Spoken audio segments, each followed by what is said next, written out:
It's so great to be back here at the Leadership Conference. I'm honored to be back. You all are the heart of the civil rights movement. And I remember when I was a baby civil rights lawyer and I first had the chance to come to Washington, D.C. and come to a leadership conference meeting, I was completely in awe. This is where history is made. These are where the big fights happen. And I'm so glad to be back, the core of the civil rights movement. We're talking about bending the arc. The arc goes through this room. And I can't tell you how happy I am today to join you. Let me start with a personal story. I'm the president of the Latino Victory Fund. We work to build Latino political power around the country by electing Latinos up and down the ballot and by pushing back aggressively on those that attack our community, that attack immigrants. And I come at it from a civil rights perspective. What you see here is a picture of my grandfather, Esteban. These are his bracero papers.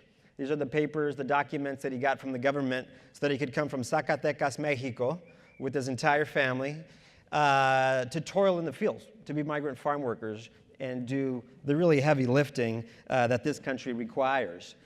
And my mom was the eldest of 10, and they struggled in the fields from California, from Bakersfield to the panhandle of Texas, so that my brother Richie and I, and this is us back in the day in El Paso, Texas, would have the chance that she didn't have, so that my family would have the opportunities that they didn't have. And I remember when I was really little, a little older than in this picture probably, my mom told me that if we worked really hard and we put our heart into it, we could achieve whatever we wanted to in this country. And that was our version growing up of the American dream, which is now under attack. And I remember my mom would say, Richie, to my brother, you can be whatever you want to be in this country. Now, Richie always wanted to be president of the United States. He has a heart of gold. He works really hard. He's an artist. He's the sweetest guy you'll ever meet. He's also a person with autism. And I share that because growing up with him, it really influenced my life. And I remember one particular episode. We were on the playground, and this bully, this big guy, came and pushed my brother down.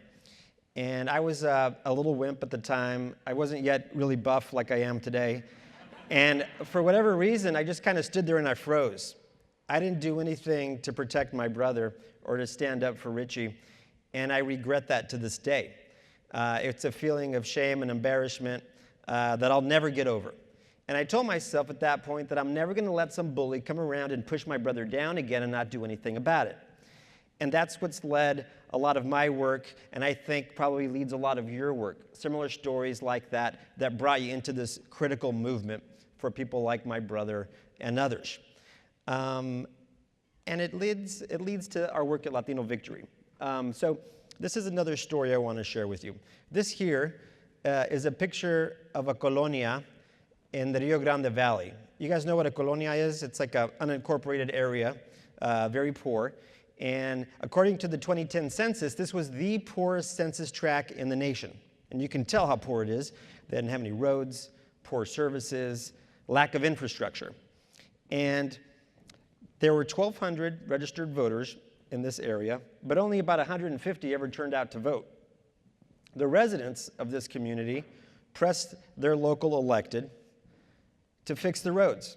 They wanted services in this area. And the local guy, who was a county judge, said, why bother? Nobody out there votes anyways. And they pressed him, and they said, what would it take to show proof of life? And he said 300 votes. Well, they organized, and they turned out 500 people for a local election. This is the same road 2 years later. It's the type of work that we need to do together as a community day in and day out. Now, the other reason why this is so important, not only because this is how we best integrate our people, our gente, into our democracy, these local issues that matter most, that really affect them, but it's also where we're going to find the future leaders of tomorrow through these sorts of campaigns. Now, this was at about 2012 that this picture was taken. A few things have happened since then that have surprised me and surprised others. Unlike this road, which is nice and straight, the path to civil rights, as you all know better than anybody, is a windy, treacherous, sometimes very dangerous path. It's not straight like this. And in 2015, we got this guy. He started his campaign on the very first day by attacking immigrants, by attacking Latinos, by attacking Mexicans, calling us rapists, calling us thieves. At the time, I thought there was no way in the world this guy was going to get elected. I literally laughed and retweeted, I think, his opening because I thought it was a joke. I thought there was no way in this country today that we could elect somebody like this whose entire campaign was based upon racism.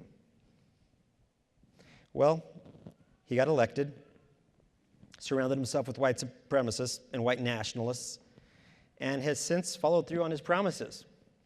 He's abandoned Puerto Rico. This is a picture of him on the island. He's pardoned America's most famous racial profiler and Sheriff Joe Arpaio.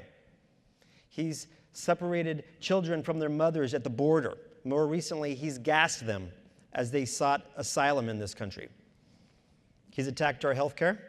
He's attempted to roll back core civil and human rights that everybody in this room cherishes and fights for, that people have lost their lives for.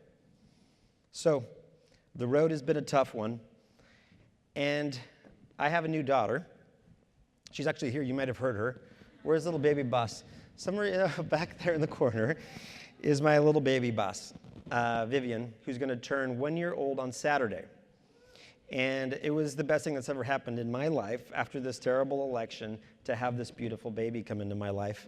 And it instilled in me even a stronger core belief that we have to work even harder and to fight back even more aggressively. Because I never want her to wake up and feel that pang of rejection and hatred that so many felt in 2016 on that Wednesday morning, or that many felt in this last election day in places like Georgia, where we had an election stolen, or in Florida, where we had an election stolen, and in other places.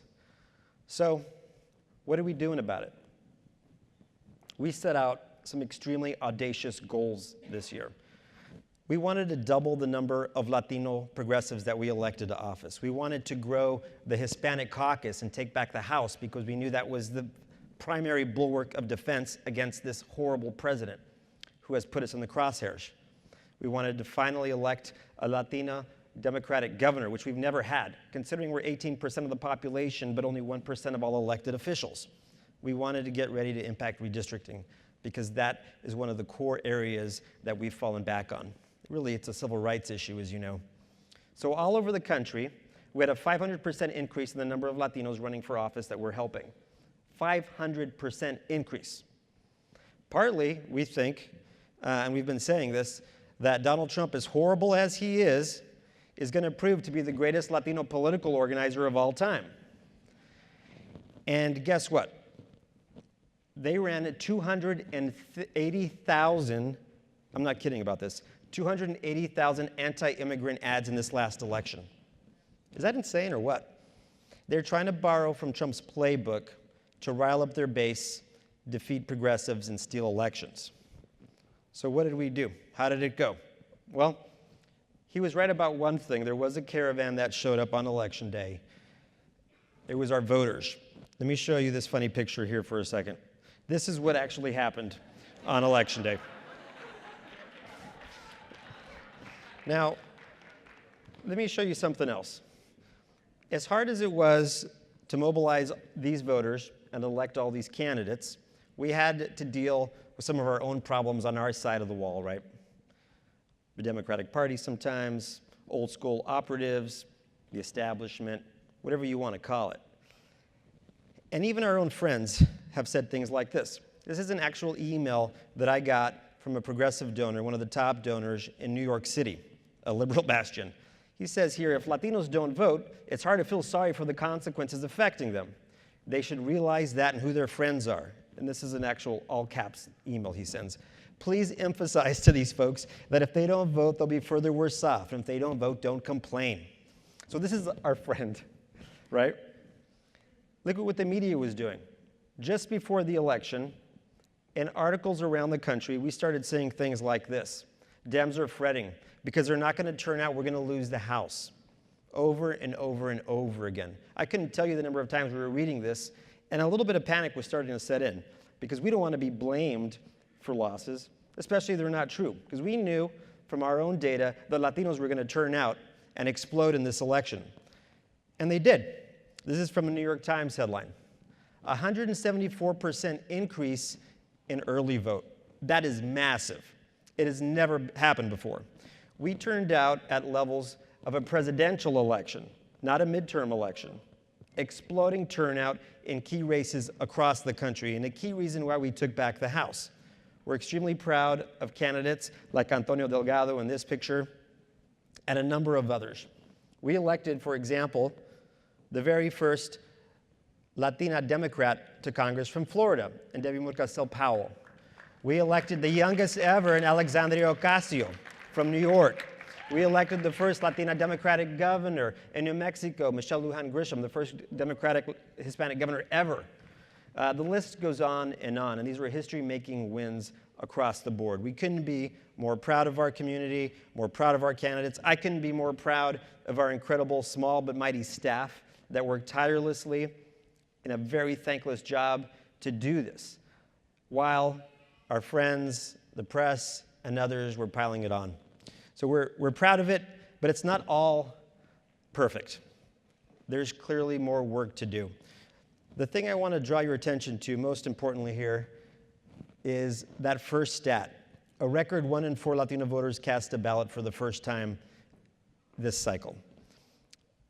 I first saw that in 2016 in some of the data, that about 26% of Latino voters that year were first-time voters, which is extremely high. A quarter had never voted before, compared to 15% of whites and 16% of African Americans.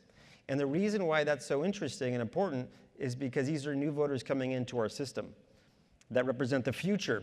You know, the greatest indicator of whether you're going to vote is whether you voted before. So think about that. A quarter of these folks had never voted before. And I was a little bit worried that we would lose them.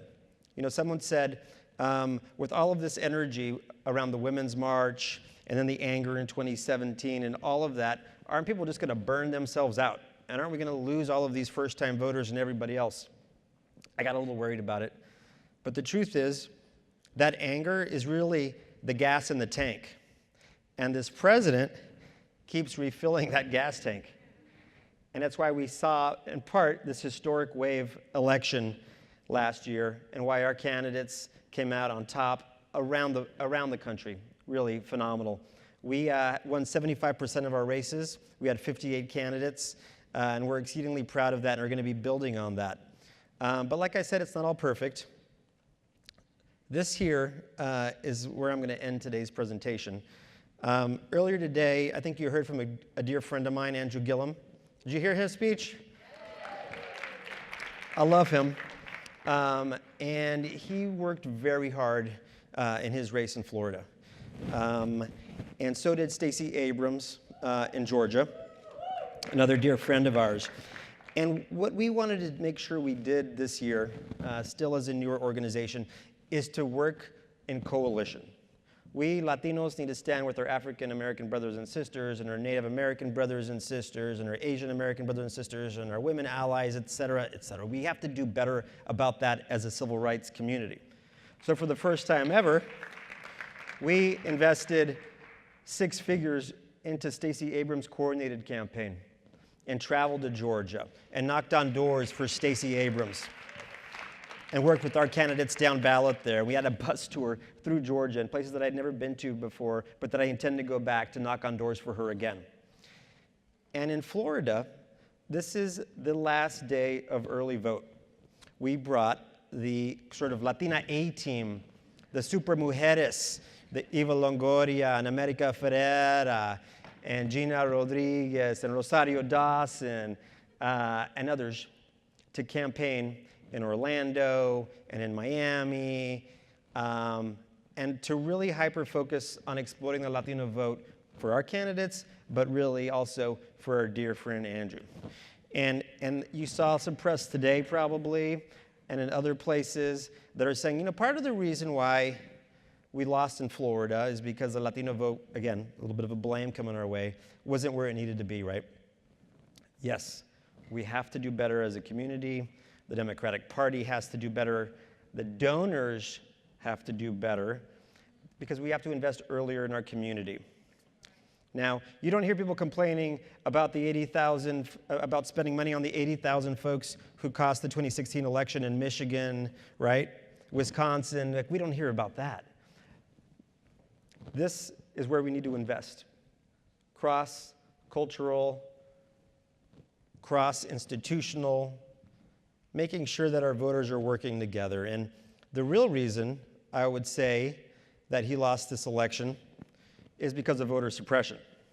It's the same reason why Stacey lost. It's because of voter suppression. That's the civil rights issue of our time. And I'll close with this picture of my brother. I started with Richie, talking about the impact he's had in my life. Well, you know, in 2012, he cast a vote for the first African-American president. He lives in Texas. This is the same year that they passed a horrible draconian voter ID law. It was the strictest in the country. You'll recall this is the law that says if you have a concealed handgun permit, you can vote, but if you have a University of Texas student ID card, you cannot vote. Think about that for a minute. So because of the folks in this room, many of you, because of the leadership conference, that law was enjoined. It wasn't in effect that day because of the hard civil rights work. So it allowed my brother to go into the voting booth. Unbeknownst to him, the El Paso Times, our paper of record was there, our New York Times of El Paso, was out there. He walked out of the voting booth. They got a picture. It made the front page of our local paper, and it's printed out, and it's hanging in his room. That was the best day of his life. So I urge you to continue fighting for what you're doing, fighting for people like my brother, standing up to bullies like Donald Trump, and fighting for Baby Boss and all of our baby bosses out there. So with that, I want to thank you and urge you to continue, and I'll see you at your party later tonight.